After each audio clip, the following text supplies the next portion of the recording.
Om Purusham Artam Shunyanam Gunanam Pratiprashavaha Kaivalya Swarupa Pratista Vachiti Shakti Iti Om Shantihi Shantihi Shantihi.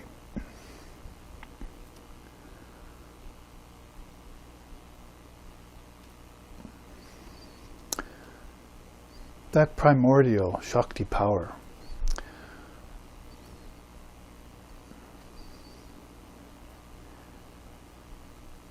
which takes transmigrating consciousness back to its source, stripping name and form from nature as it does so,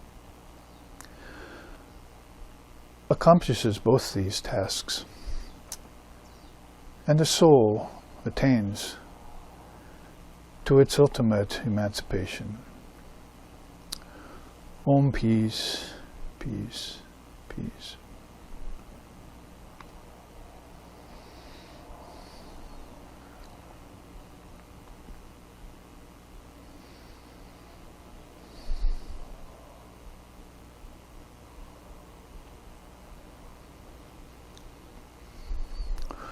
Om Nicho Nichanam Chaitanas Chaitananam Eko Bapanam Yo Vidadati Kaman Tamatmas Tam Yenu Pashanti Diraha Tesham Shantihi Shashvati Netaresham.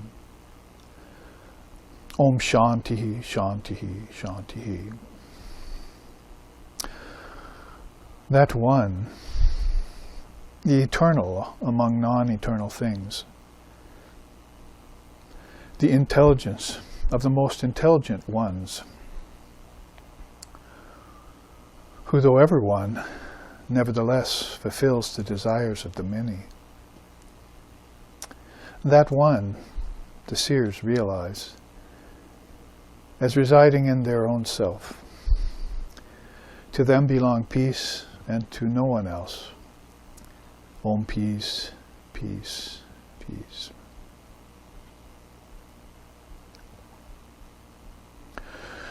Om Sahana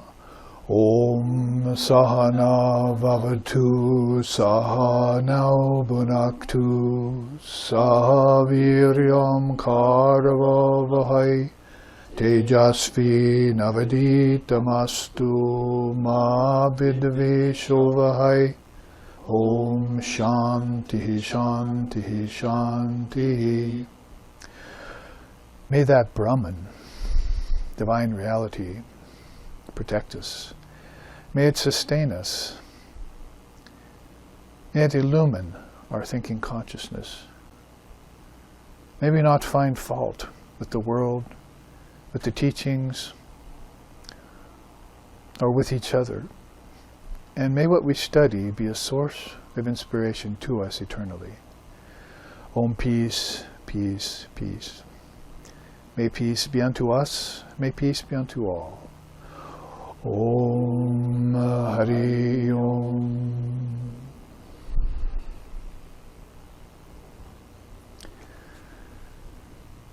We welcome you all here to SRV Loka, to this website where we broadcast quite often during the week, but on Sundays specifically we do the Atmagyan teachings in large amounts, as Swami Vivekananda used to say. When the West try and give them the teachings on Brahman, but they can only take little bits of it so far.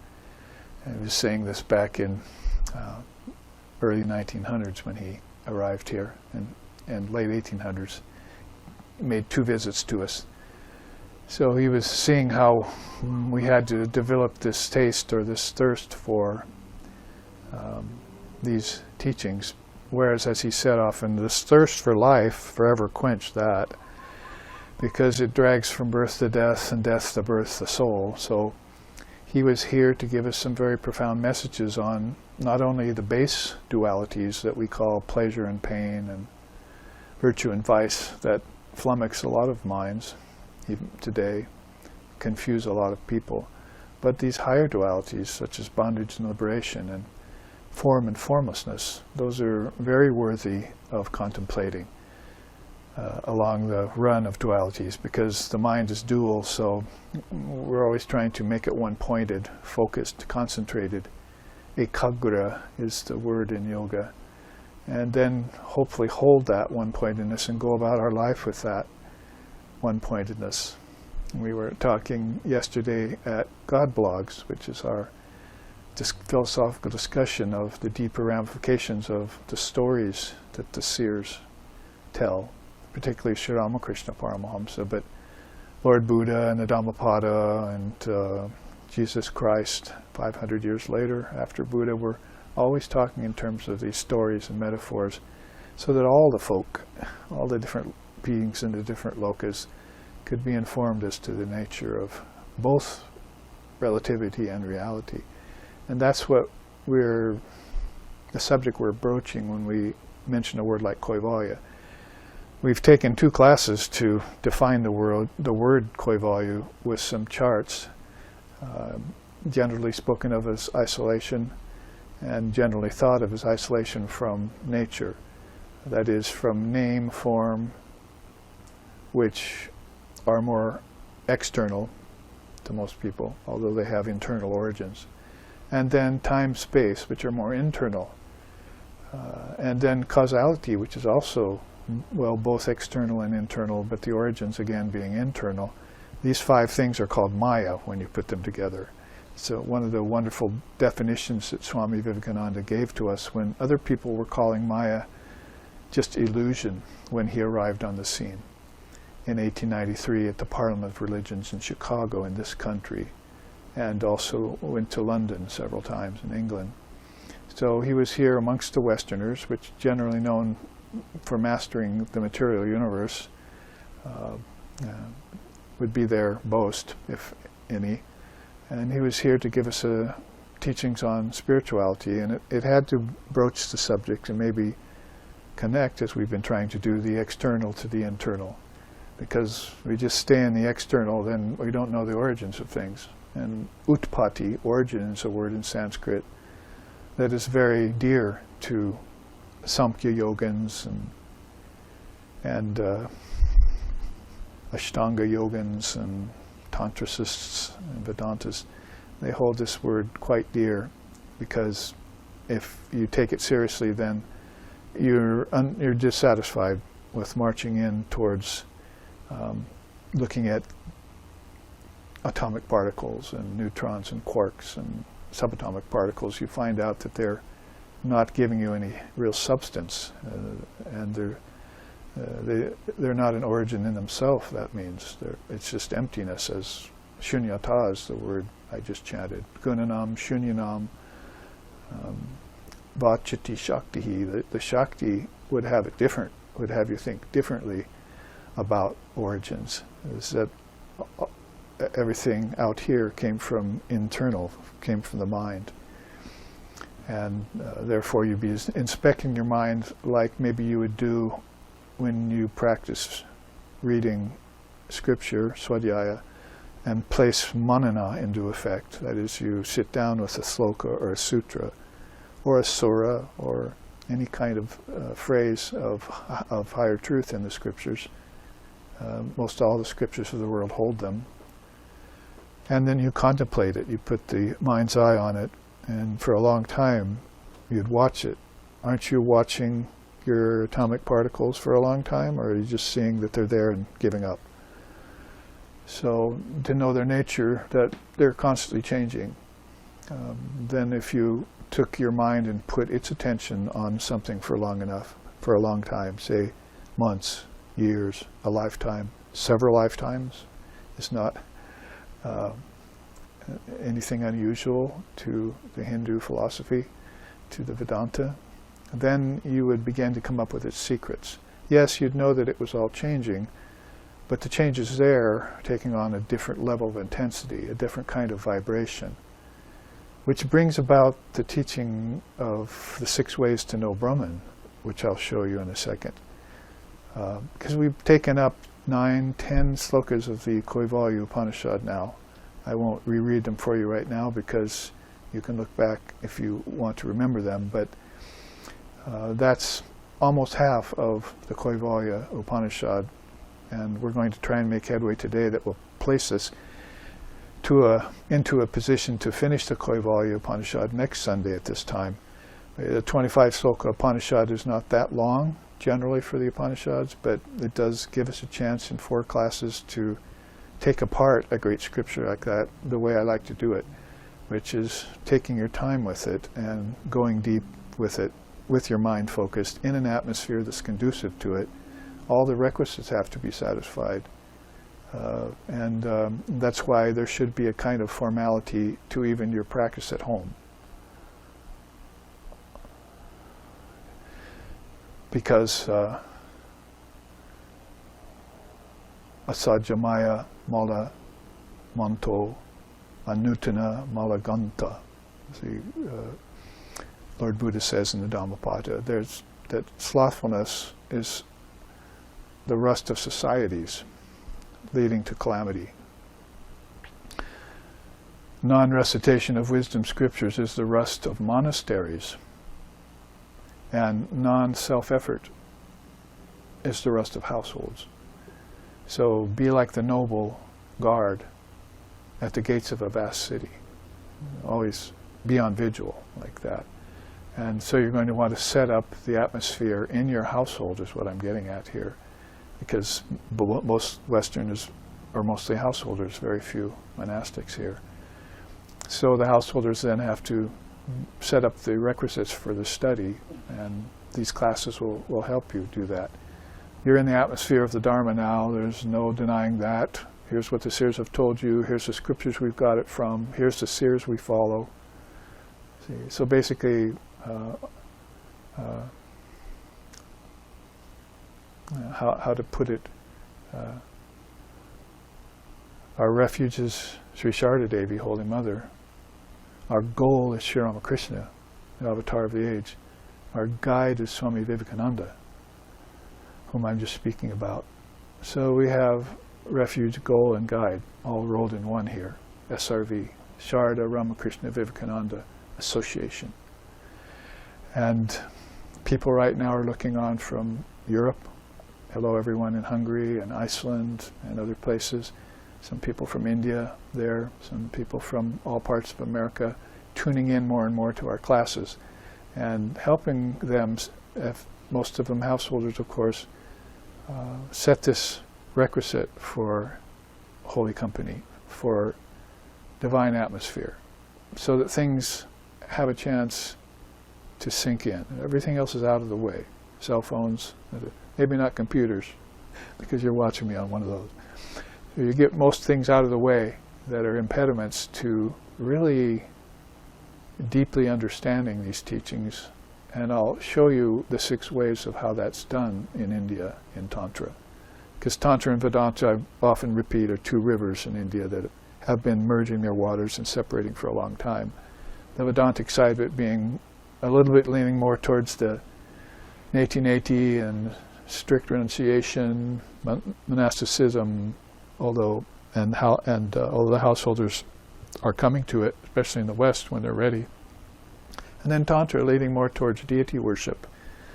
That's where your Shaivism and your Shaktism and your Vaishnavism, that's where they fall in the spectrum of things, in this river of deifying everything.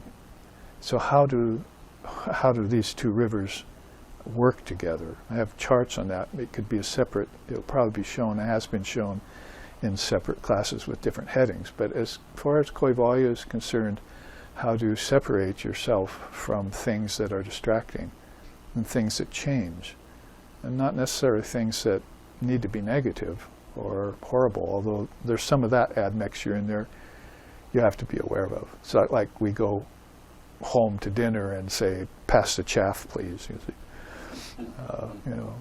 Hopefully there's some wheat. And of course, those of you who don't like wheat as your diet, please excuse the analogy. But basically the difference between the real grain and the husk is what we're talking about. So we don't want to end up with a diet of unnutritious things, which the world will give you plenty of, because it is based on vibrating particles with no substance. But what a lot of higher philosophies or philosophers maybe don't understand, it may not have substance, but it has essence. We can use English words to help draw those conclusions. The essence is something that doesn't change. It's always the backdrop, and if it wasn't there, then nothing else would be there. Substance, that can come and go. Our thoughts have substance sometimes, and sometimes they don't. Sometimes we dream, sometimes we're going to deep sleep and the mind shuts down. And still, that doesn't change anything, does it? So waking, dreaming, deep sleep are not necessarily transformative levels of consciousness. Transformation can happen on them, but you're going to have to know about this foundation that underlies everything. So, rope and the snake is a famous analogy we've been talking about.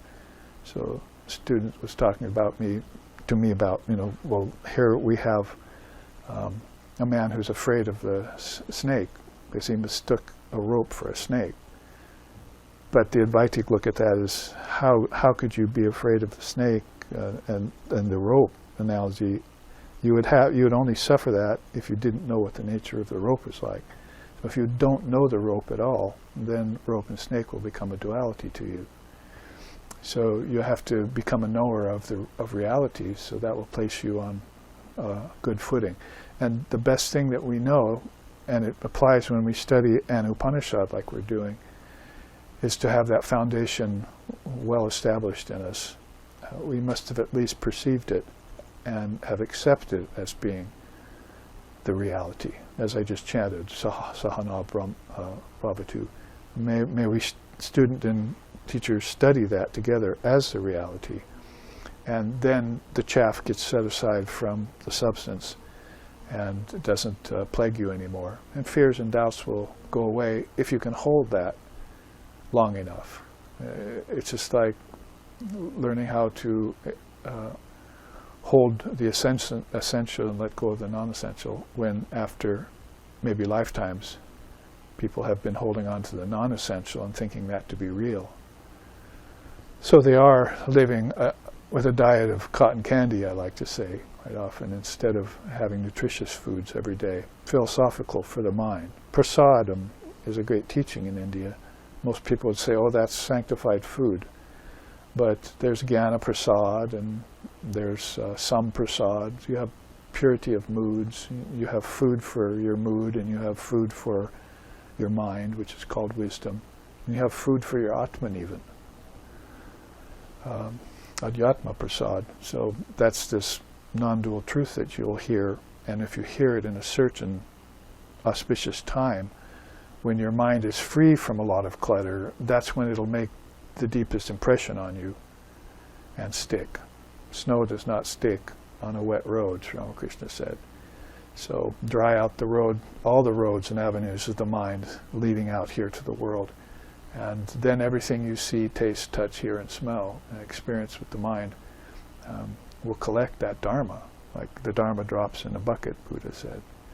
So with the Kaivalya Upanishad having run down 9 slokas, we've looked at the meaning of Kaivalya, and we've had a few charts on what this word isolation in English really means for us.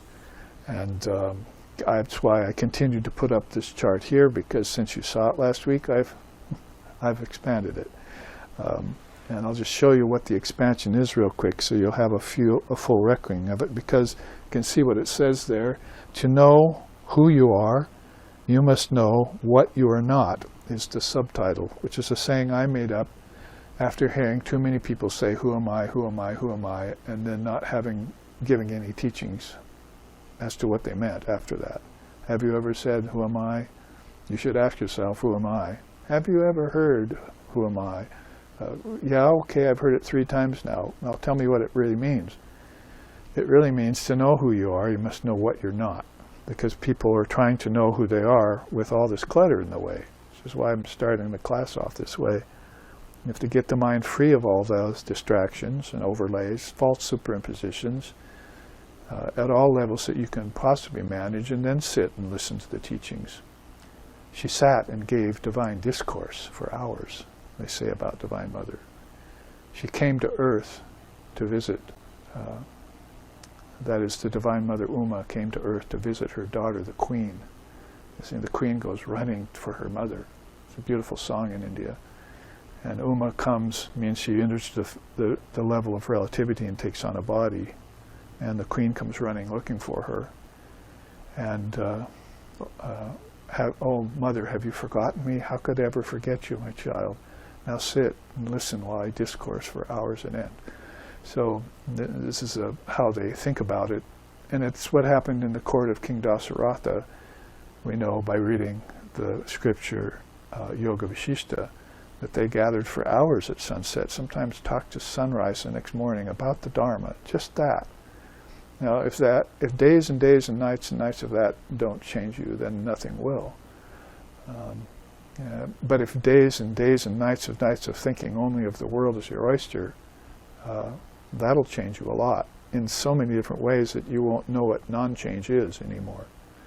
You won't be seeking the changeless, the immutable, the absolute, the birthless, the deathless, the timeless, the spaceless, the all-blissful.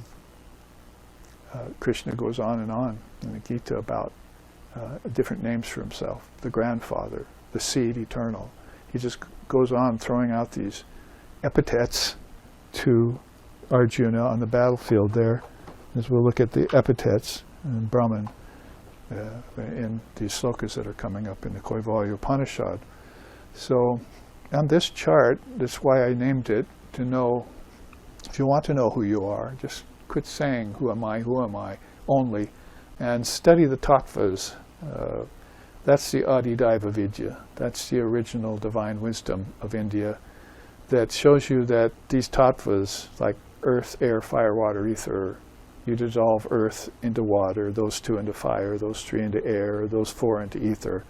This is an inward moving meditation you do in your mind to convince yourself that ether, air, fire, water, and earth came out of the mind in that order. Ether is the first, so space has to be there. And if you study that, unlike our physicists and astrologists and so forth, astronomers would be a better word, then you would know that there's a kind of space that's non-physical, where your thoughts dwell. That's, of course, where your ancestors are, too. And there's a higher space than that, where the rishis dwell. Thoughts of the great ones are there. And that's a deeper kind of space. So you begin to put together the orders of tattvas by doing this contemplation from the outside in. It's called involution.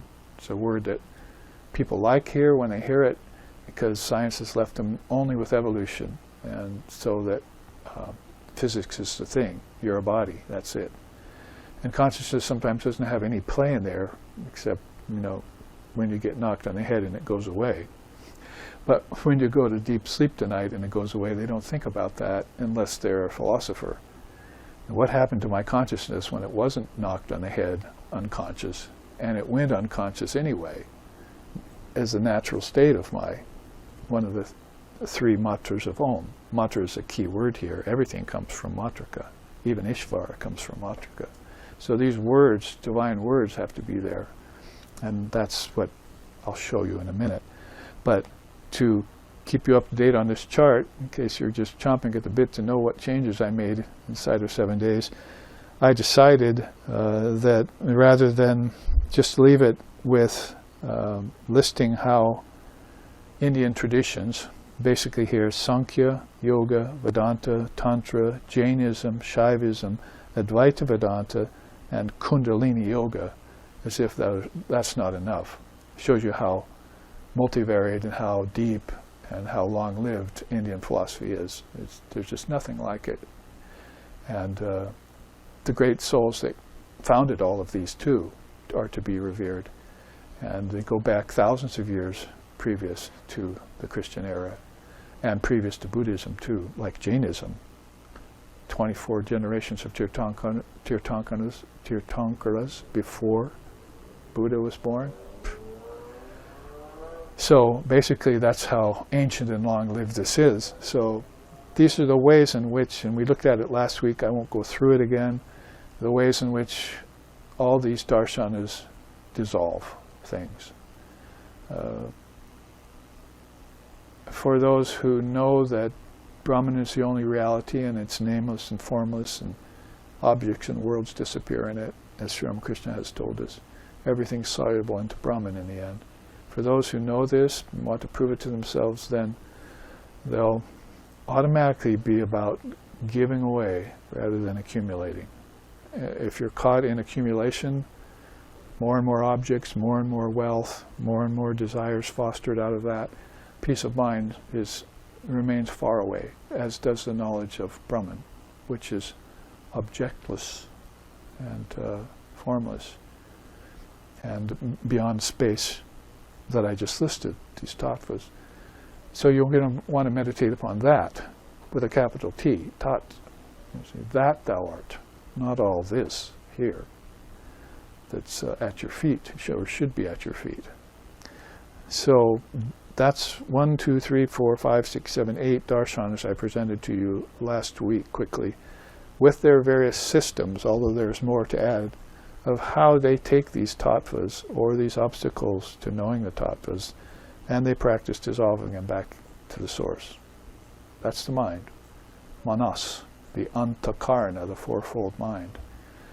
And that's how practitioners of these darshanas, passive clear seeing, would each find their way to Kaivalya, which I just chanted about from the father of yoga.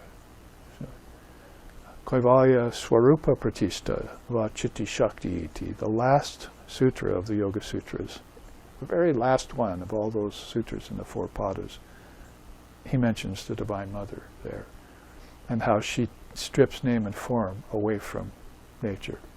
That's the word Kaivalya, it's right there. That's why Kaivalya Upanishad is a wonderful study to both the Vedantist and the Yogin.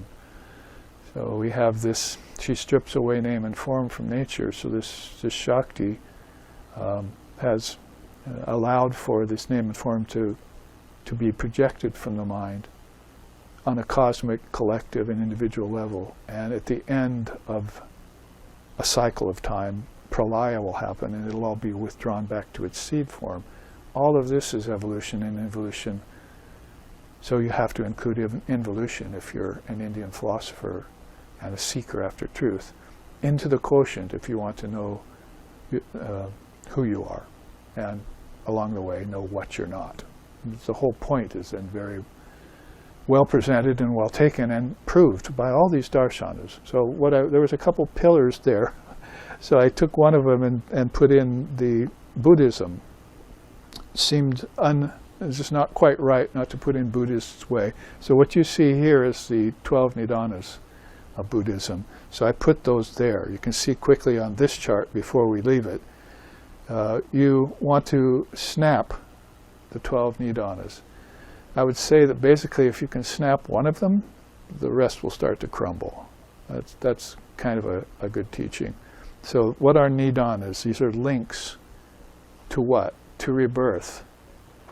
Why? Because I'm caught in samsara in a series of rebirths, and I've built karmas, as you'll see, as listed in here, and those karmas are keeping me on the Kala Chakra, Buddha called it, the wheel of birth and death, with my ancestors, and also things like animals and trees and so forth, humans, subhumans, and ancestors, all on a loop. And when he was there 550 years prior to Jesus, he saw that India was in the throes of that kind of belief in samsara, and so he wanted them free. So Kaivalya would be a word that would come to the mind of a great soul like that immediately. And we have to isolate them from the causes of this cyclic birth and death. Because I just chanted from Vivekananda, this thirst for life forever quenched, because it drags from birth to death and death to birth the soul. How much clearer can it be put here in this age by a modern rishi like him, a modern seer, a fully illumined soul that Sri Ramakrishna called a perfect being, Nityasiddha. So, drags from birth to death and death to birth to soul. I should think about this, you see, that I'm on this loop, This is why I'm occasionally having these thoughts that they used to call deja vu back in the 60s, right? Gee, man, I've been here before. You've never really been here at all is the answer to that. And I can prove it to you philosophically, but let's take it from ground zero first, and show you how to slough off the snake's skin. I mean, there's a snake in the rope, but what about the snake's skin? You have to slough that off in order to know what the snake is, and then be a knower of both. So the seers, and that's what this chant down here, the unreal never is. The real never ceases to be. So direct and bold by Sri Krishna. Om asat vidyate. The asat, non-existence, never is. Om asat vidyate, bhavo na bhavo, vidyate sattaha. Only the real is. Only vidya is real, not avidya. The truth about both, though, has been known by the seers. So they did follow this way, and this is some very good proof of it. Oh, what's in the way of this non-dual truth? In Samkhya, it was the 24 cosmic principles, because they're insentient. Yoga wanted to take those and make you meditate on them, so you'd know their connections and have an involution process. Vedanta slimmed it down into 5 sheaths for you. So you know that you wrapped yourself like a silkworm, which is one of the questions yesterday at satsang. You wrap yourself like a silkworm around the Atman in 5 layers. You wove 5 layers when you came here, and thinking yourself to be the outer layer. You're not even accounting for the other 4 layers. Let's not get into that yet.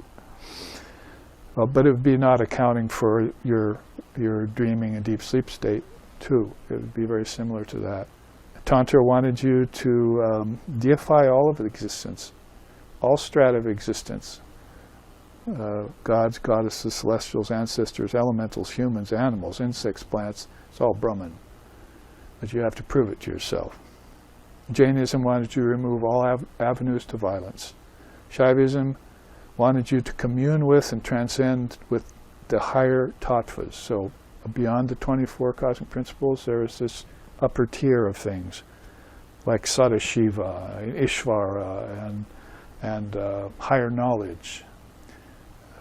That's where Sadakya came in, which I'll show you in a minute. I had to put it in parens there because Sadakya isn't listed in all the Shaivism philosophies, but I think it should be. It's a very great system. And then finally, Advaita Vedanta, you just dissolve the mind stream. And that's where we left off last week with that chart on dissolving the mind stream into this. So what I added to it again was Buddhism. Snap the 12 Nirdhanas. That's avidya, which is ignorance, samskaras, which are mental impressions that bind you down, vijnana, namarupa, shadayatana, sparsha, vedana, trishna, upadana, bhava, jati, and jaramaranam.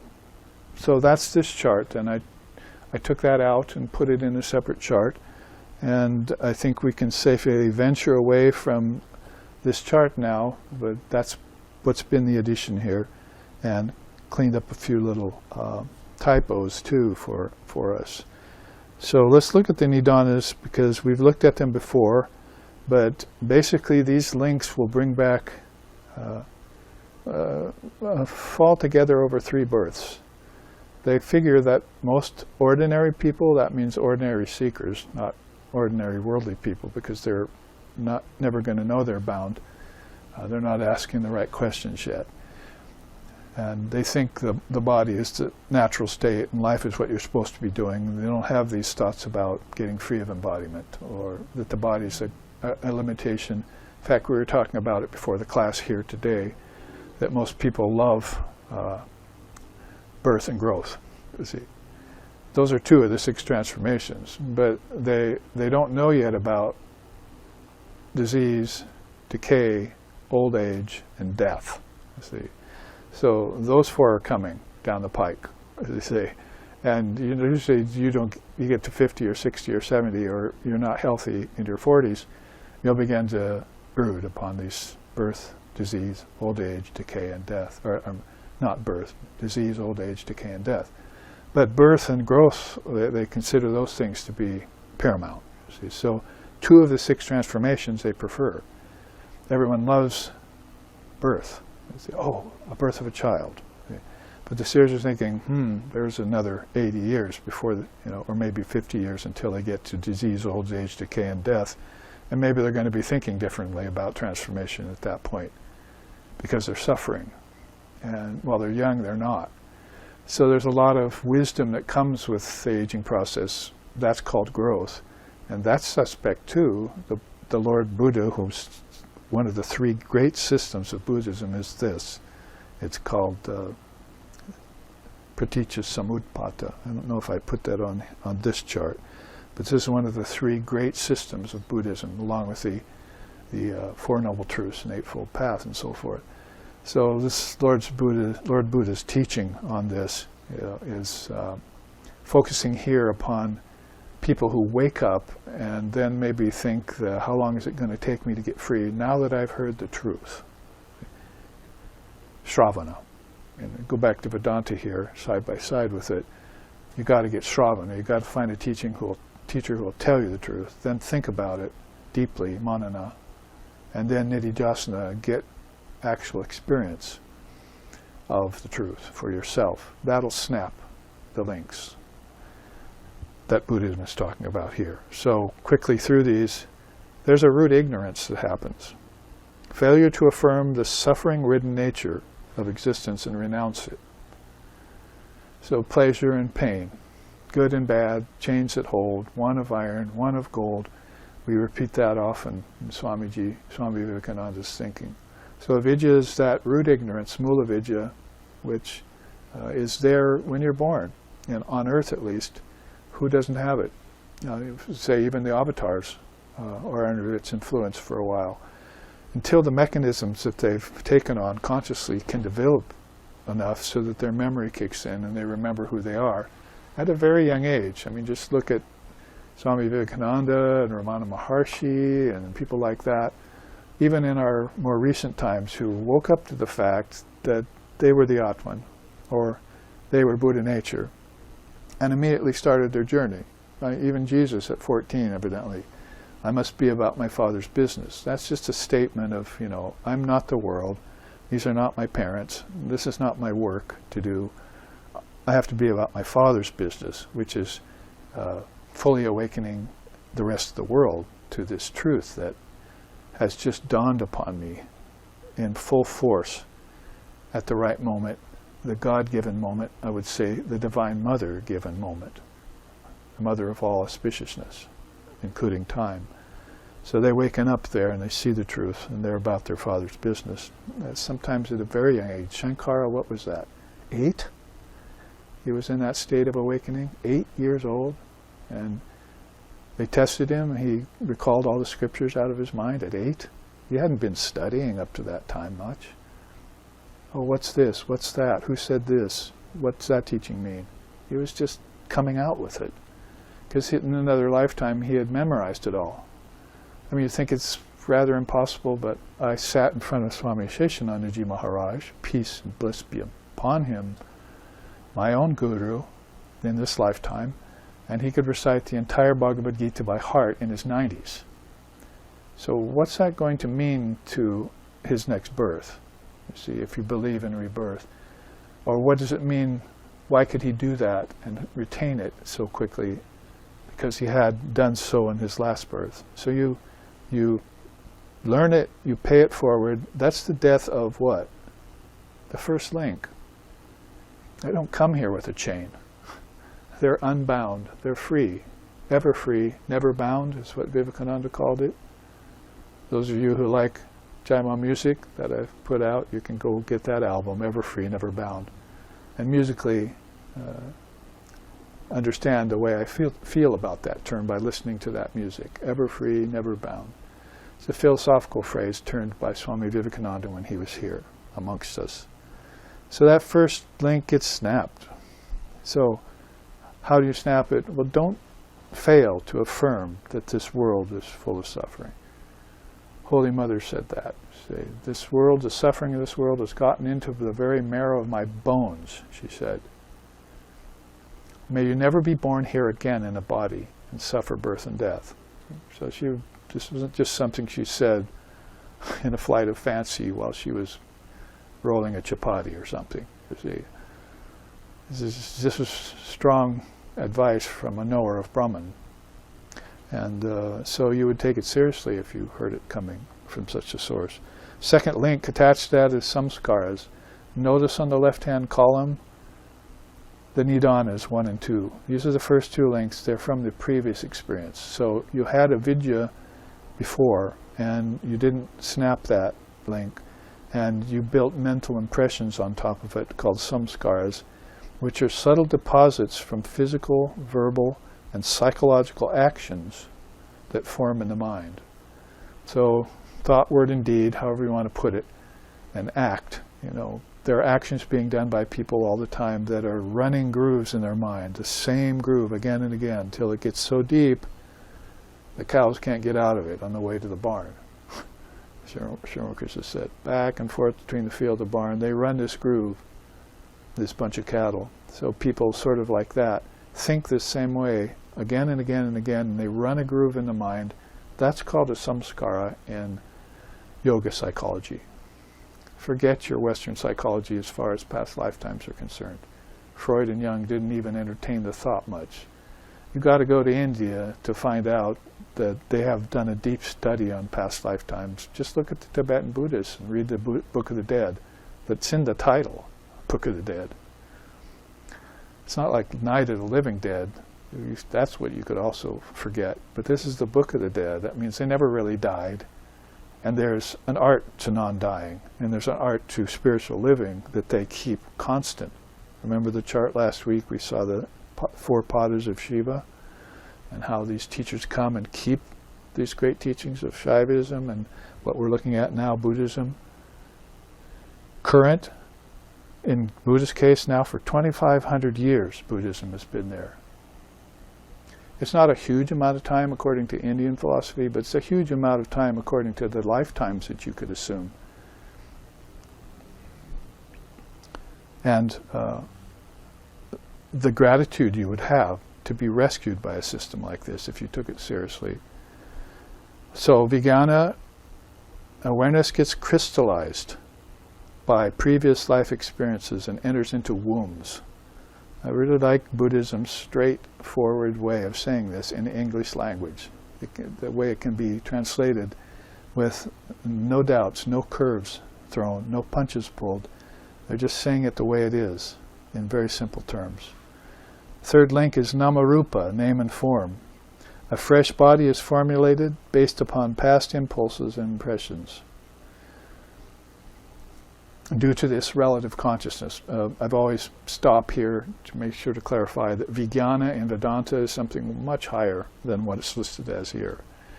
In Buddhism, Vijnana is used as relative consciousness. In Vedanta, Vijnana is almost the highest thing you can attain. So you'll have to know between the ages of India that they used these Sanskrit and by this time Pali words to mean different things used in different contexts. So don't get confused by that. In other words, be flexible with your Sanskrit interpretations. After Nama Rupa, which is just name and form, it's, remember the first two aspects of a fivefold Maya, right? Then there's Shadayatana, the 6 bases. You have these experiences springing from exposure to the realms of the senses and develop more karma.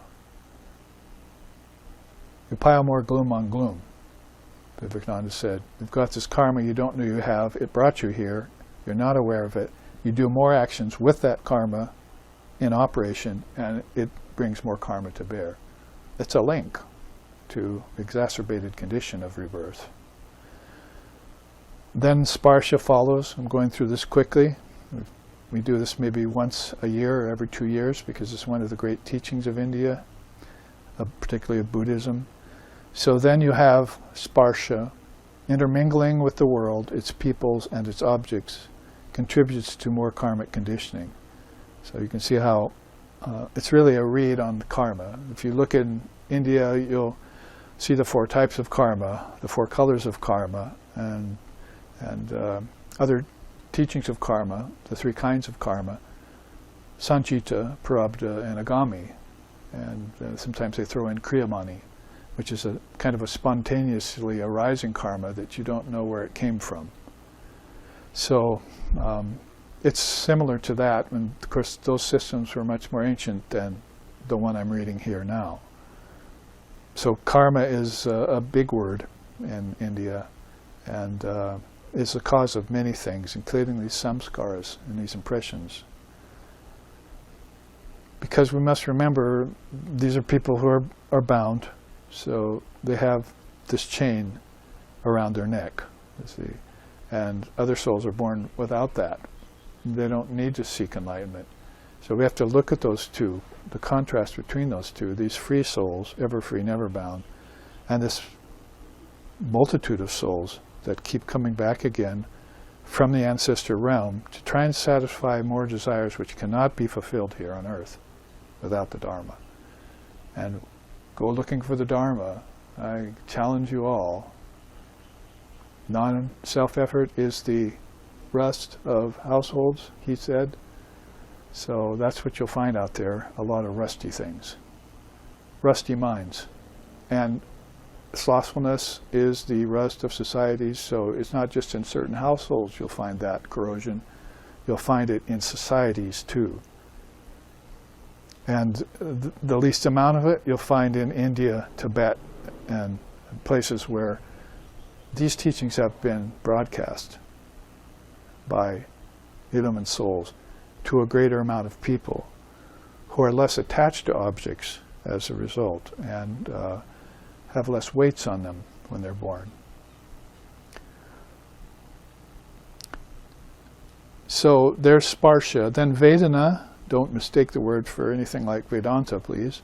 Vedana means sensations. Continual and repeated stimulation of body and senses adds further conditionings.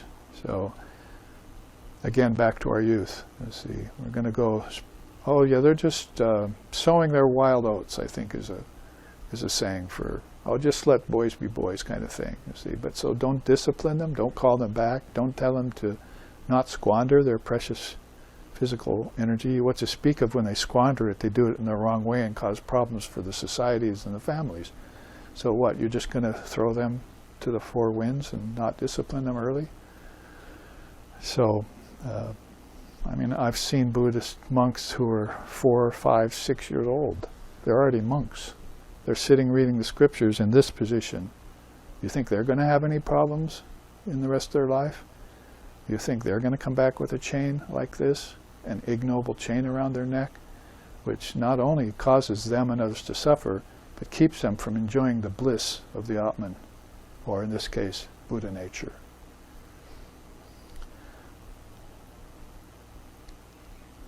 Trishna is next. It develops a constant craving or desire for further contact with the senses and objects. And it's because they can gain satisfaction. So if you've heard me before, or if you were with me in the company of my guru, he would often say, satiation never comes. Without the Dharma, it's futile. You're just pouring fire, gasoline on fire, when you're trying to satisfy your desires in the world. A bunch of zeros adds up to nothing. But if you put a 1 in front of those zeros, huge number. So Dharma is that one thing, if you will, to put in front of all your experiences so that they all fulfill you and you're up and out of here before the chain can even form. Or you'll, at least if you have formed it already, snap a few of those links and the rest will just dissipate into the ethers, you see, when you pass from the body. It's called the Bardo, when you go into the Bardo of afterlife. And the Bardo of returning. It will be all clear to you what's going on.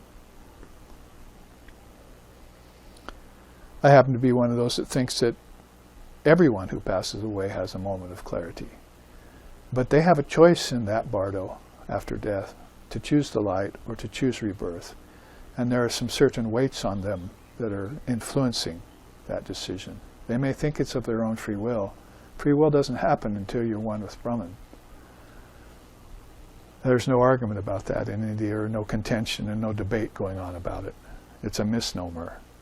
So as long as you're in the realm of samsara or maya or any of these lifetimes you're taking name and form in time and space, then you're under the subjection of maya.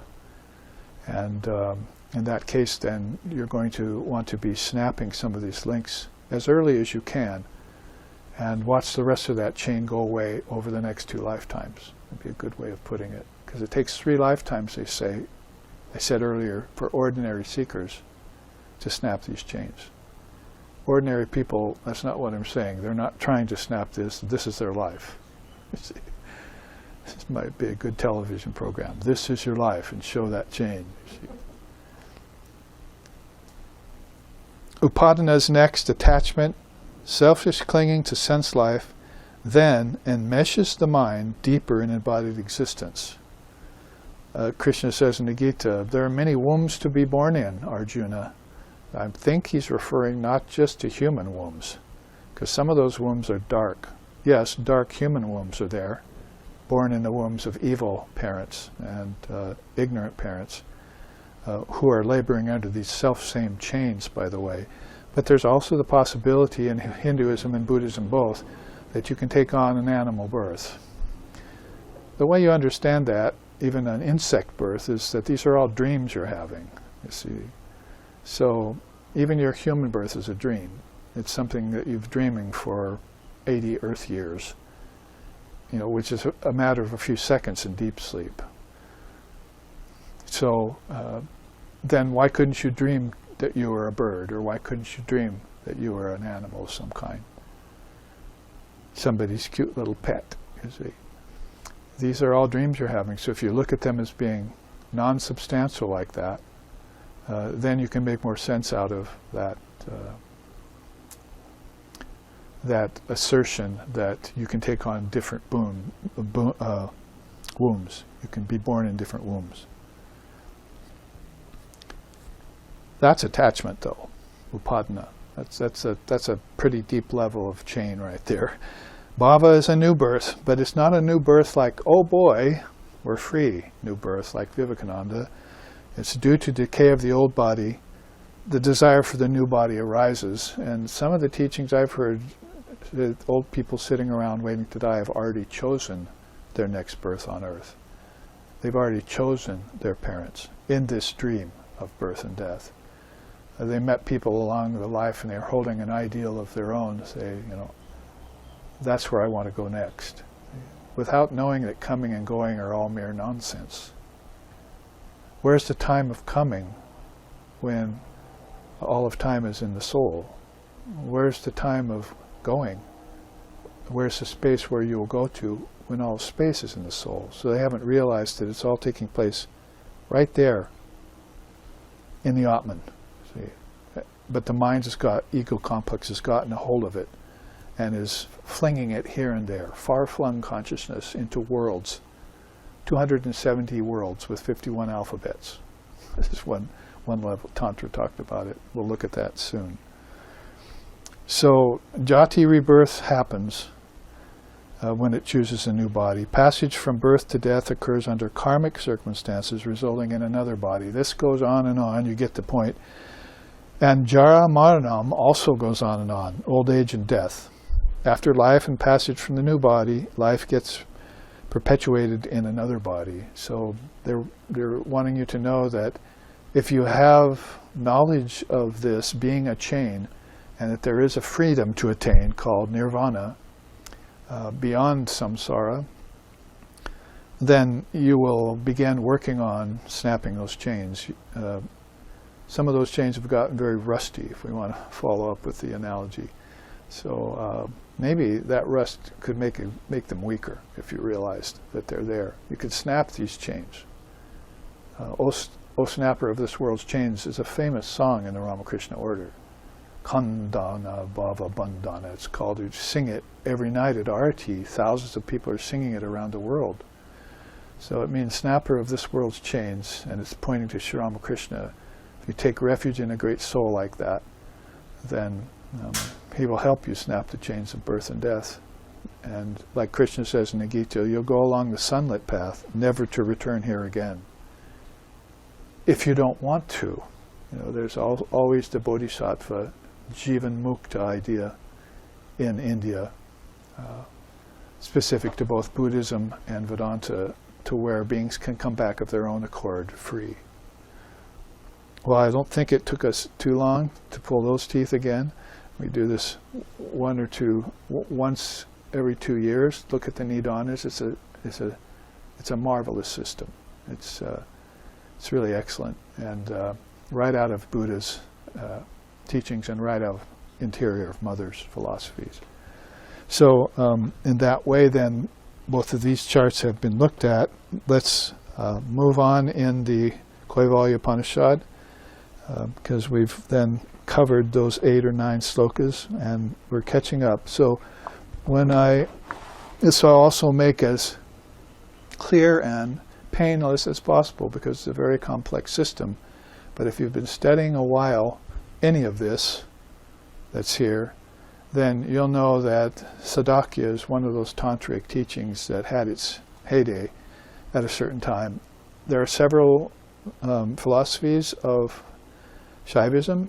Kashmiri Shaivism is a list that's up here, but there's a couple other slightly different listing of 12 tattvas in Shaivism. That one of those is called Sadakya. It happens at a very high level after Ishvara and prior to Nada. The word is Sadakya, because it's all based upon these 6 things. Sadakya means 6. These 6 ways in which the Tantrists have come to know Brahman. Keep that in mind as we look at it. Those 6 things are Kala, Tattva, Bhuvana, Varna, Pada, and Mantra. What do those mean? Kala means aspects of the divine. Tattva means categories of the divine, as you know from air, earth, fire, water, ether, and so forth. Bhuvana means regions. So it'd be like akashas, lokas, worlds, not just out, inward. The kings of heaven within you are included in these regions. Varna is letters, pada is words, and mantras are utterances. So the whole thing really is pointing to the word. So this chart is an answer that if you ask a Samkhya Yogin, or if you ask a Patanjali Yogin, if you ask a Vedantist, if you ask a Buddhist, if you ask a Jain, if you ask a practitioner of Kundalini Yoga, if you ask a practitioner of Shaivism and so forth, you get to know where I'm leading for. This is the answer to the question you're asking, which is, what's in a word? This is what they tell you, what's in a word. So, Matakai just said, which is something we'll look at in a minute, means particles of intelligence in words. So you can see how people have been inspired by that idea of particles of streaming intelligence. And they know about particles of wisdom in your mind because they're yoga psychologists. They're not just physical scientists. So they know particle theory should be taken deeper and deeper into tattvas, into regions, into letters, into words, and into mantras. This is how it all distilled from the internal ancient wisdom, and how it can all be dissolved back if you know it.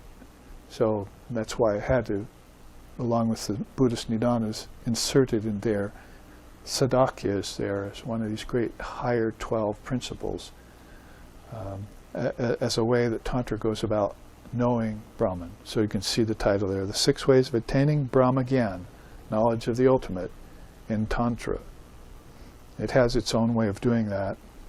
The quote here to start us off from the Tantras, With self-purification achieved, liberation proceeds via extracting the essence of the scriptures and gaining an intellectual conviction leading to mature spiritual discrimination. Lifeless mechanical rites and rituals do not work. If rubbing the body with ashes could bring liberation, then village dogs could have it. So they put a nice little quip in there about rites and rituals. Well, I think I'm going to do this ritual and it'll give me this effect. But that effect never comes and they still remain ignorant. Still remain in the chain. 12 links of the chain, if you want. Carry it forward.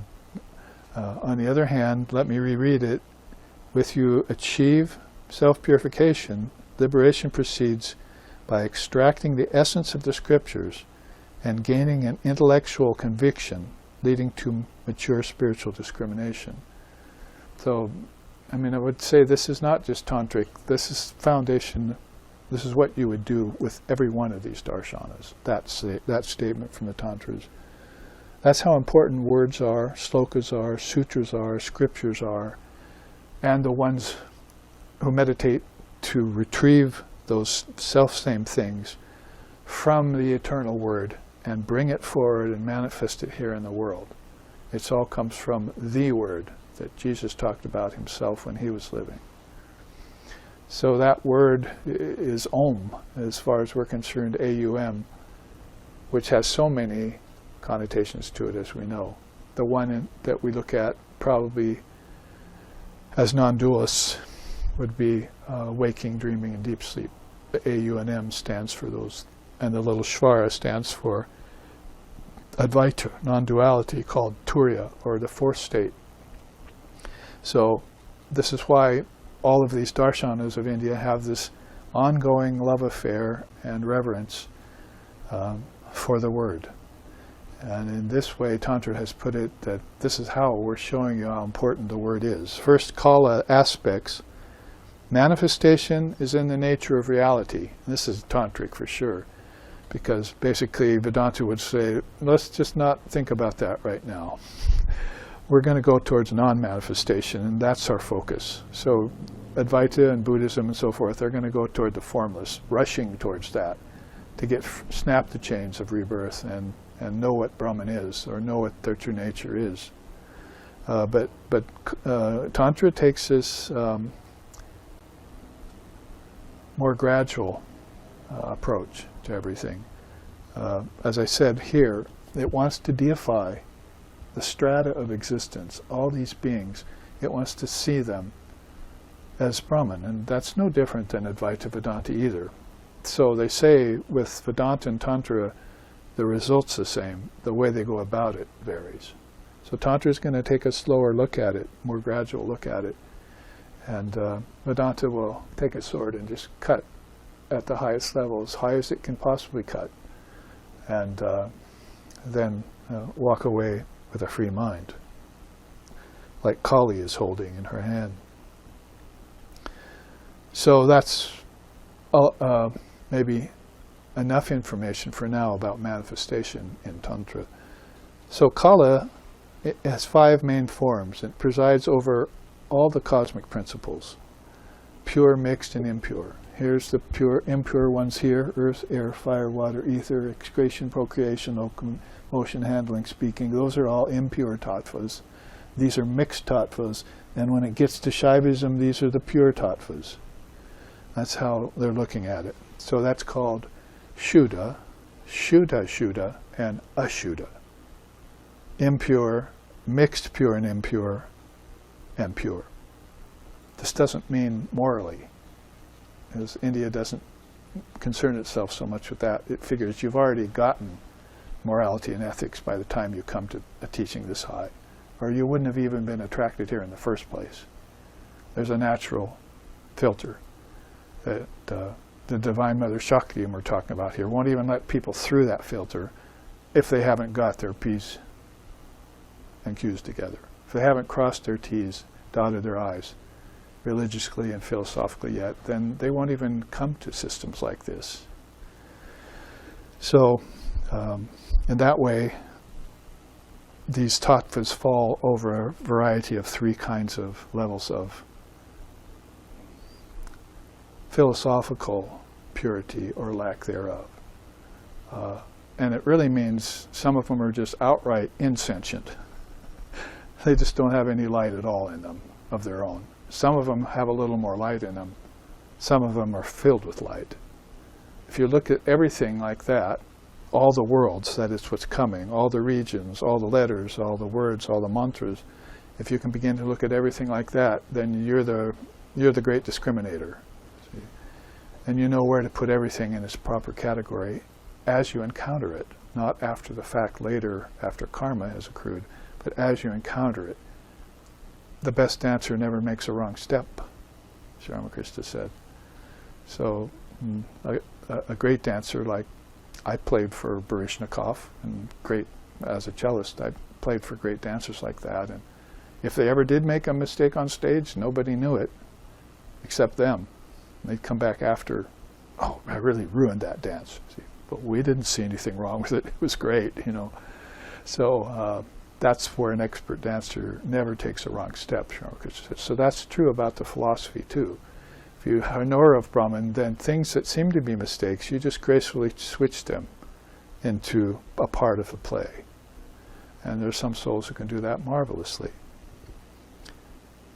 So that has to be explained. Sorry, I stopped at the mixed, pure and impure philosophically. It needs to be explained to us. How sentiency gets into something, to a more or less degree. So my teacher would try and explain this to us. He'd say, light shines off of a rock pretty poorly, right? Light shines off of a leaf a little better. Light shines off of a lake pretty good, as long as there's no wind, which is it's got its own meaning, the wind of desire. But it shines off a mirror best of all. You see, no desire is possible for the mirror. It's just not going to waver. So that's how light is in different things, physically speaking. So use that as a metaphor for minds. Some are rocks, some are leaves, some are lakes, and some are mirrors. And those great souls we're talking about just shine this light steadily, like a Vivekananda or a Shankara, all the time without any wavering whatsoever. They are who they are, they know it, and that's where manifestation is in the nature of reality in the highest way. You see. They're amazing to encounter those souls. They impress millions of people over thousands of years. So what is it about them? Well, Tantra is explaining it very nicely in terms of Shuddha, and Ashuddha. We want to stay away from those impure tattvas as much as possible. That is, if you think you're the body, then you think you're air, earth, fire, water, and ether, and you think that excretion, procreation, locomotion, handling, and speaking are the highest things that you have on hand. But none of those transform your mind into the Atman.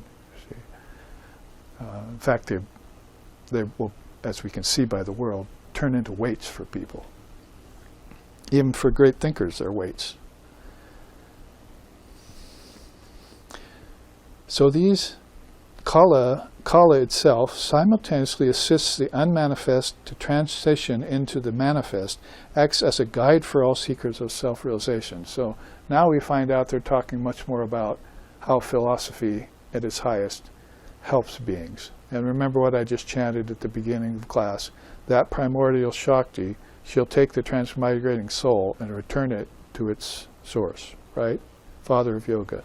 There it is, right there, repeated in Tantra at a much earlier age than that statement in Patanjali.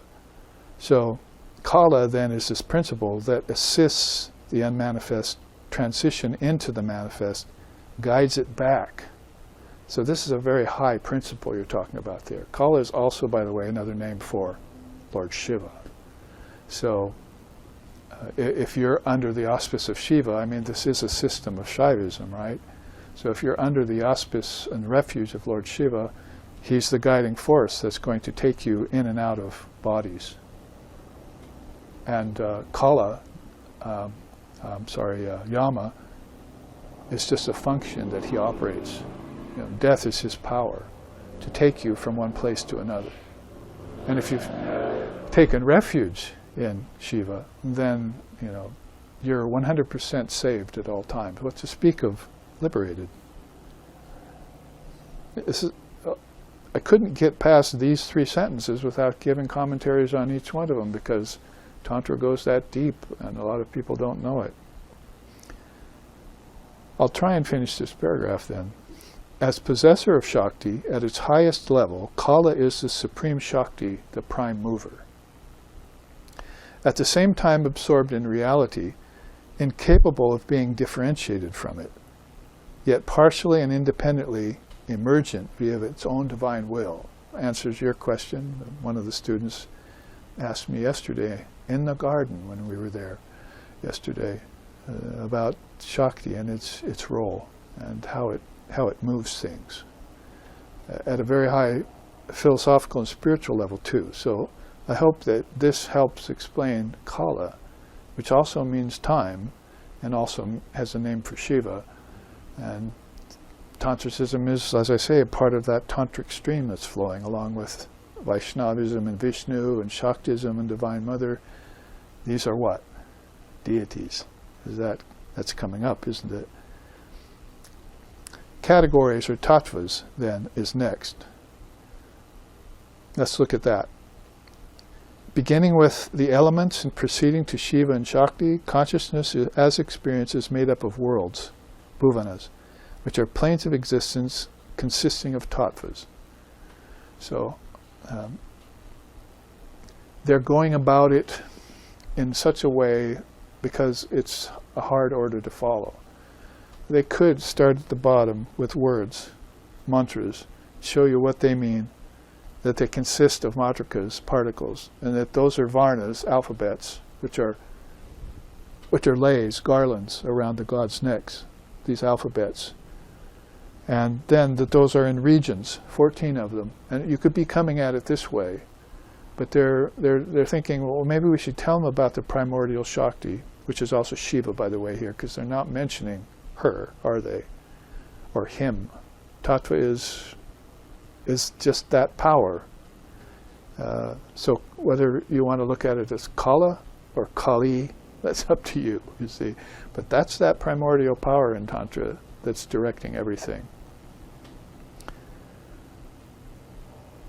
And it's made up of worlds, and those worlds are made up of tattvas. So they're saying that out in advance because they're going to show us the world soon, bhuvanas. But let's look first at what's in them. It's kind of a little bit, it's hard to say which one's chicken and egg thing.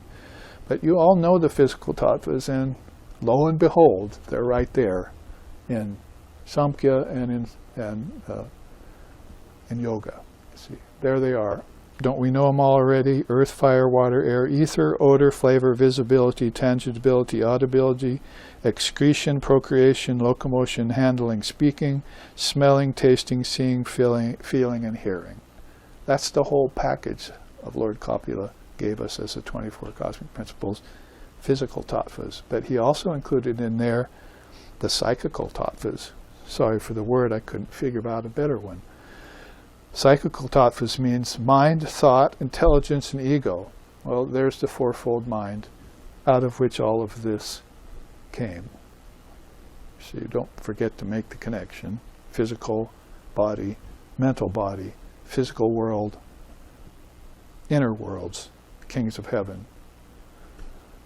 Also it has, and here's where you'd have to be let into the 12 higher tattvas of Shaivism, which Kapila did not give you. See, didn't mean he didn't talk about them, but he's talking mostly about those things which you need to know that you're not, in order to know who you are. Get the connection here. So the others, all of a sudden, he starts throwing out these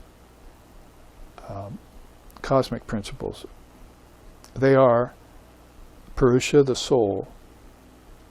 Interesting, isn't it? Most people don't even know they have a soul. Some people don't believe in a soul. I mean, this is by the millions we're talking.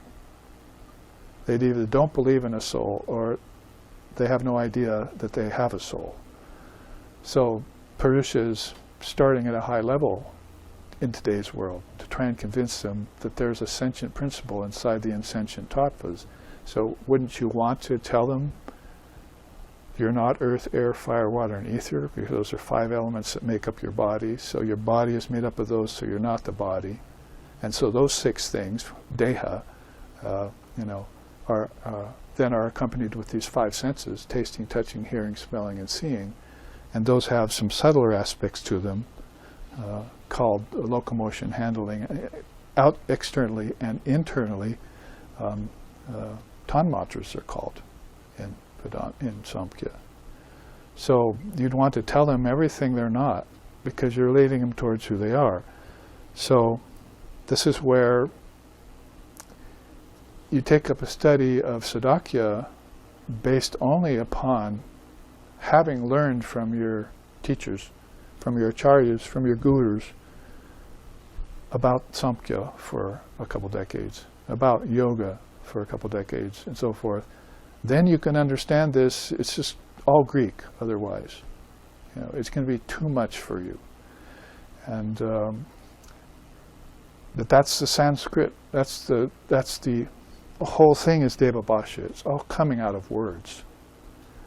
And words and thoughts have this intrinsic connection. Shabda Brahma, Holy Mother said. You have to realize all this belongs to Shabda Brahman. It's God as sound. Shabda Brahma means God as sound. So she might as well be saying God as vibration. It's no different than science, is it? Except right there is the focus. What vibrates according to the senses. Or if you go into psychology, then it's, what vibrates according to your thoughts, right? Now they're looking at your thoughts. Inside a physical brain, however, not inside the kingdoms of heaven. The mind of the Lord, the mind of God, or the collective mind, those are not yet encountered in Western psychology.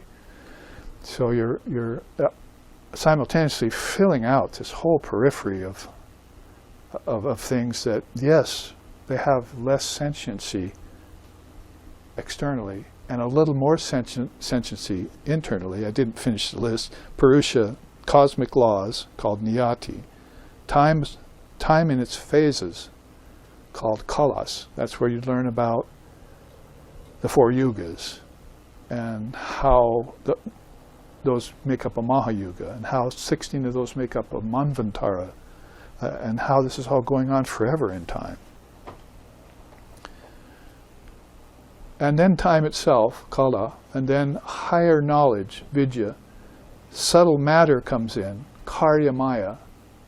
So this is very beautiful, because all of a sudden you're thinking, you mean all of this out here, air, earth, fire, water, and ether, is manifested prakriti, and it came from subtler matter. So my mind is filled with subtle matter, and I'm not accounting for it. So I don't know the origin of the earth and everything here, number one, and I don't know that all of this is a reflection of unmanifested prakriti that's in my mind, made of what? Thoughts, which create worlds, bhuvanas, which consist of letters, which consist of particles, and which end up as divine utterances if you keep it vishuddha. See, if you keep it all vishuddha. Or acknowledge the ashuddha as being distinct from shuddha. See, dine on some wheat, forget the chaff for a while. So psychical tattvas, physical tattvas, it's dense, it's profound, it's very informative. You can take a couple years and look at it now. Repeat this class over and over. Come to some more classes on it. Seek the testament of the scriptures. Forget about this fallen tantra that they're following nowadays. Left-handed tantra, they call it, and so forth. What's that ever done anyone except degraded? As tantra degraded over time. This is the real tantra here. This is the real teaching. This is the Brahma Gyan of tantra. So we'd have to round this out by looking for something vishuddha, something very pure. So this is spiritual tattvas. We're so, well, I can speak for myself, I'm so grateful, you see, that they included this in the philosophy, that there are spiritual tattvas. What are they? Oh, please tell me, you see. Inner guidance. What's the word for it? Sadakya itself. This is how they guide you. They'll give you the 6 ways of coming to knowledge of Brahman in Tantra, if they're Advaita Tantrists. Spiritual wisdom, that's called Bindu, by the way. That's associated here with the third eye. Bindu, third eye, Nada, the divine sound, and Kalatita. They often use that in Tantra to slim this down to 3 things. Bindu, Nala, Kalatita.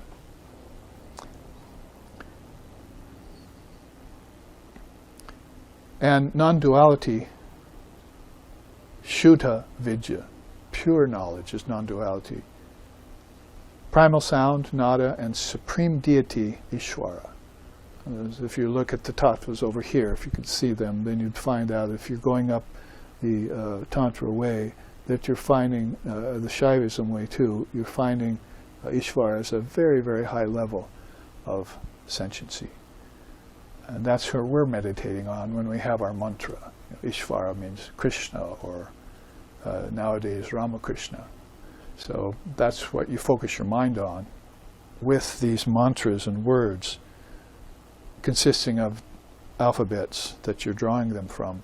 And the letters, each letter means something, and in each letter there's particles of intelligence which are called Shakti, which leads you all back up to Kala again, see. So what are the bhuvanas then? The number 4 of the 6-fold Sadakya. 224 realms lie within 14 universes. And this is, of course, out of an ancient time. There's probably more, and the same with alphabets, which we're coming to. 7 higher and 7 lower, ranging from gross to subtle. Some correspond to the 5 elements, others to subtler worlds, which exist beyond the physical plane. That's an important statement. Some of these worlds apply to the 5 elements. Other of these worlds are beyond the physical plane. So that's where they would be made up of psychical tattvas, not physical tattvas alone.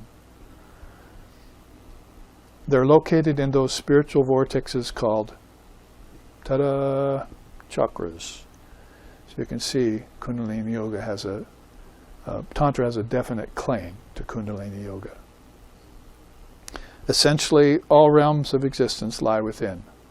Oh yes, let's just throw that in at the end to make sure that you know that even this physical world is not what it seems to be.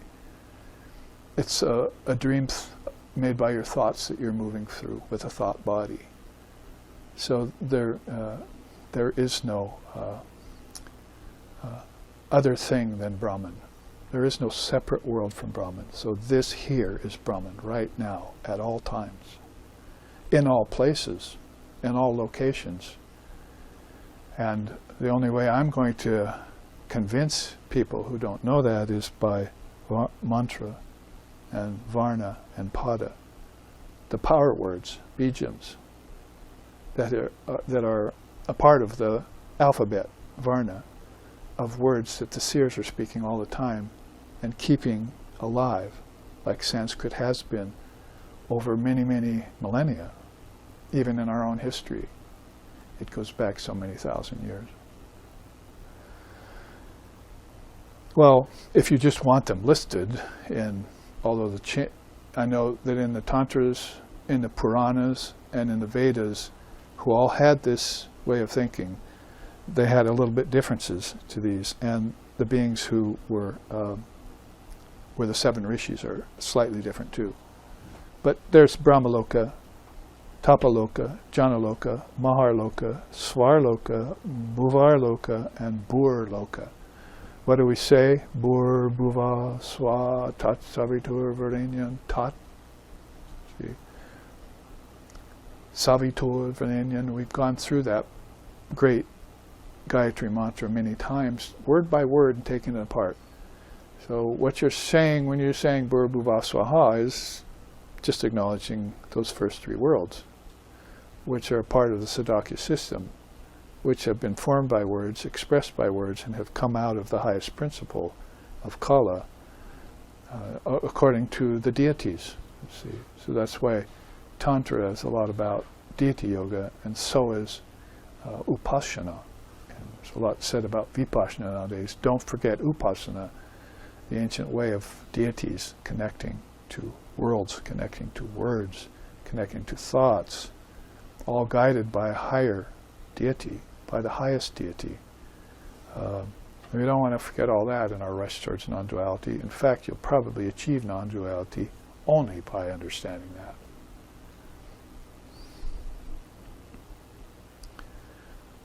that. In the 5 minutes or so remaining, we might be able to give you the definitions. We can think about them during the break. Varna, the garland of letters, called Varnamala. It is the science of 51 alphabets, probably many more in India since then, which is an expression of the Mahashakti, the essence of indivisible truth, which reveals the mystery of creation. The mystery of creation is called Shrishti Rahasya. It vibrates via particles of intelligence, chit matras, and includes three main elements: matrikas, shabda, and artha, alphabets, words, and their meanings. Devoid of matrika shakti, consciousness will not reveal itself. Worlds, beings, objects, even Ishvara, all evolve from matrika, from mother, from her utterances, from her bijams. She gives the Trinity. Oh, we didn't say that right here. Where is it? Brahmaloka, the highest of all these worlds, is under the auspice of the Trinity, Brahma, Vishnu, Shiva. Tapaloka, Vairagas, there are 7 of them. Janaloka, many, many seers. Mahaloka, sages. Svarloka, the gods. Bhuvarloka, the siddhas. Burloka, the humans, with animals, insects, and so forth. So these 7 worlds are tiered like that. And if you want to align them to the 7 chakras, go ahead. They work pretty well that way. So worlds, beings, objects, even Ishvara, all evolve out of Mother Wisdom, Mother Word. In the beginning was the Word. The Word was with God. The Word was God. You don't think Jesus didn't know about this? How important all of this was, no matter what language he used in the Middle East at the time? Whether he went to India or not, which is a matter of sometimes contention between people, but just sometimes our lack of historical knowledge, he knew about the Word and told John about it. John was meditating on the Word in a cave at the end of his life, evidently. And he thought that teaching was so powerful that he should know the Word. This is the Word here, and it's been here around since before time began. It's the word time came out of it. Kala is that first principle. Well, pada then, so we can do the great achievement of taking the whole Sadakya essence teaching in 1/2 of a class. Pada is the construction and meaning of whole words springing from matrika. It's what is called pada. The arrangement of these words into statements and profound utterances is constitutive of mantras. Mantras, yes, like you use given from your teacher, but mantras also are slokas and sutras. All of these slokas and sutras that you memorize using your swadhyaya sadhana, recite and memorize, and which is the rust of the lack of wisdom scriptures in monasteries. All of that is so important, and it transcends the realm of just say, I'm doing my mantra in order to connect with the deity. That's important too. But all of that is infused with mother wisdom, and so that you can't even say a word, see, without it turning into something. It's the secret of manifestation is in the utterance of the words. So these are great worlds that got, these lokas here are great words that God uttered that are mantras. How many words we use for just superficial things, for banal things, evil things, and totally ignorant, non-intelligent ways of using words. Let's go to the whole other side of that, and see that there has to be an opposite to it, and that's these mantras, and these full of matrikas, mother power, particles of intelligence that we can't see with the physical tattvas, but which are there in the cyclical tattvas, and which we learn about when we get the spiritual tattvas under our belt, when we get qualified for them. And imagine how the world of words would change for you, just like it changed for intellectuals when they learned better English, see? Or when prehistoric man learned to actually communicate with words. Mother was there, you say, let's try and get this into the mind, get it understood. It's at a very primal level, it's at the highest level too. So mantra, to end this half, it's the science of cosmic sound. It's direct knowledge. Divine spontaneous action proceeds from it. Tattvas form the objective side of the experience. Let's go back up, see what tattvas are. And so those tattvas form the objective side of mantra, while mantra forms the subjective side. By practicing these two aspects, one attains spiritual ascendancy.